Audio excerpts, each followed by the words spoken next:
Boa tarde, pessoal, tudo bem? Vamos começar a nossa aula de produção de texto. E hoje nós vamos trabalhar autobiografia. Então, nas aulas anteriores, acho que umas 2 a 3 aulas, nós trabalhamos biografia, né?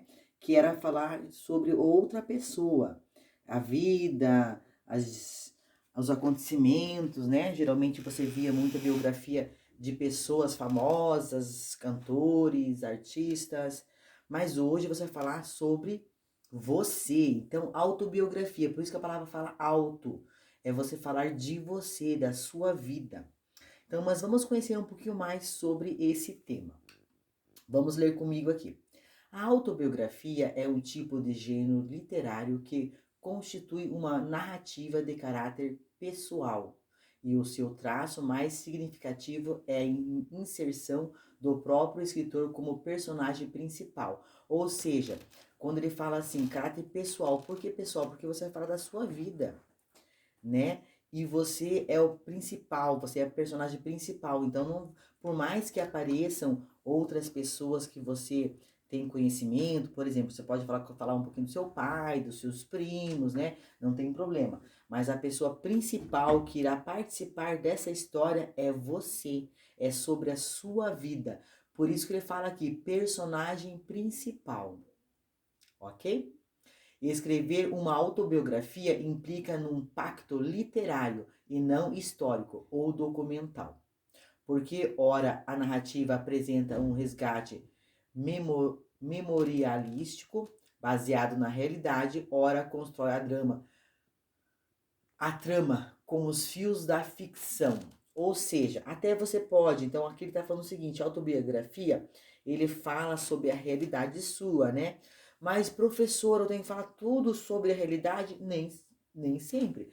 Você também pode falar um pouquinho aqui, algo ficção. Eu posso imaginar algo. Por exemplo, quando eu era pequena, eu posso escrever as minhas imaginações, eu construir um castelo, né? As minhas viagens eu ia para o castelo, lá eu encontrava o meu príncipe, ou lá eu encontrava várias princesas, rainhas, é, reis que governavam aquele local. Então, se você falar na tua autobiografia algo que também constrói a trama seria a história, tá? Os fios, com os fios da ficção, ter alguma coisinha de ficção na sua autobiografia não tem problema não. Porque às vezes, muitas das vezes, você pode colocar algo mais assim, que você conta algo que não aconteceu, mas desde que não seja totalmente só isso, né? Quando ele fala fios aqui, ele fala para você comentar um pouquinho apenas, alguns detalhes, porque, por exemplo, nós quando somos crianças, ou uma criança em si, né? Ela tem muita criatividade, ela tem muita vontade de pensar, de imaginar, ela cria algo na sua mente que muitas das vezes ela acha que é realidade, né? Então você pode construir na tua autobiografia alguns acontecimentos que não aconteceram, mas na sua imaginação aconteceu e marcou a sua vida. Eu, por exemplo, tive de vários acontecimentos que marcaram a minha vida, mas eram imaginários, né? Mas marcou, tem coisas que eu imaginava assim, que eu estava construindo alguma coisa, tinha outros lugares, outros planetas que ficavam me observando e estudando a minha vida e tal. Eu tinha umas ideias sobre isso e aquilo marcou minha vida. Se hoje eu fosse falar sobre a minha, fazer uma autobiografia, eu iria colocar esses pensamentos, esses sonhos, essas imaginações que eu tinha falando sobre extraterrestres, né? Por quê? Porque marcou a minha vida. Então, por isso que ele fala ali, perdão, por isso que ele fala ali, gente, de ficção, tá? É importante, muito importante você colocar, se você quiser, é claro, né? Por isso, as autobiografias podem assumir diversos formatos, como diários, né? Tem muita gente que usa, principalmente as meninas, né? Gostavam muito, hoje não é tanto, mas a minha época, as meninas, todas elas tinham diários. Inclusive eu tinha um diário também, que eu registrava todos os dias os acontecimentos, sejam eles diferentes ou comuns do meu cotidiano, mas eu sempre registrava no meu diário. Então pode ser diários, memórias, poemas, músicas, roteiros, cartas, entre outros. O caráter biográfico da obra não acontece na sua formatação, mas em seus elementos linguísticos.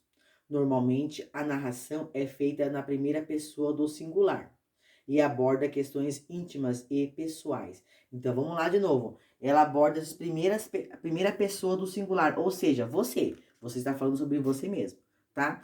Questões íntimas. Por que íntimas? Coisas da sua vida, que pertencem somente a você e que você quer passar na escrita esses acontecimentos seus, né? E ali, o narrador comumente se coloca no tempo presente e, ao olhar para trás, o seu passado nada mais é do que uma desitura de reminiscências que não são completamente capturáveis, são moventes, isto é, mesmo que o escritor queira aprender a realidade como ela foi, no momento da escritura, isso já não é mais possível. Afinal, as experiências vividas são inapreensíveis. É nessa fenda do inapreensível que o ficcional se estabelece.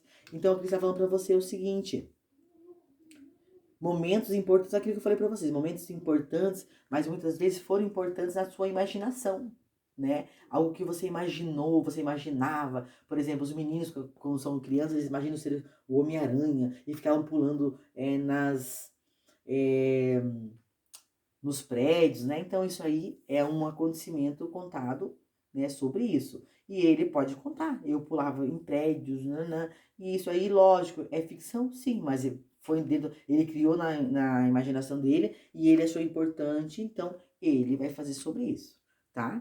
Não posso, eu posso sim colocar. E a atividade nossa de hoje é o seguinte: agora é a sua vez de fazer a atividade. Escolha alguns momentos, acontecimentos que foram bons na sua vida. Né? Anote separadamente por itens, escreva uma narrativa falando sobre eles, sobre esses acontecimentos.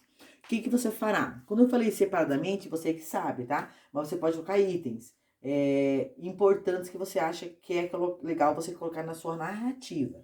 Se você fala, professor, eu prefiro só escrever, não tem problema, tá? O que você precisa fazer é o seguinte: você irá contar cronologicamente, né? A cronologia é importante. Não necessariamente que é obrigada, mas, por exemplo, quando aos 22 anos, quero começar assim, aos 22 anos, eu posso começar com 22 anos. Porém, é legal você começar desde pequeno. Seus pais, eu nasci em tal lugar, conheci tal pessoa, nasci em tal cidade, cresci, com 3 anos eu fazia isso, já com 5 anos eu fui para a creche, ficava o dia todo, minha mãe trabalhava, com 8 anos eu brincava bastante. Então você tem que seguir uma cronologia, para que o teu leitor consiga acompanhar a história cronológica da sua vida, tá? Porque senão ficaria muito confuso. Você começar a falar de hoje, você com 11, 12 anos, você falaria sobre a sua idade, depois você volta para um ano, depois você volta para 3, fica muito confuso. Então, o interessante é você seguir uma cronologia, tá? Para escrever o seu texto. E o mínimo é 15 linhas, tá? 15 linhas é o suficiente. Professora, mas é muita coisa. Não, gente, porque vocês vão colocar acontecimentos principais. Mas vocês podem contar algo que vocês que aconteceu várias vezes na sua vida que foi legal também você contar. Por mais que não foi uma coisa tão importante, mas para você dar suas 15 linhas, você pode compartilhar conosco também a sua história. Tá bom, gente? Então, no mínimo 15 linhas. Coloca título, né? Por exemplo, o título você pode colocar assim: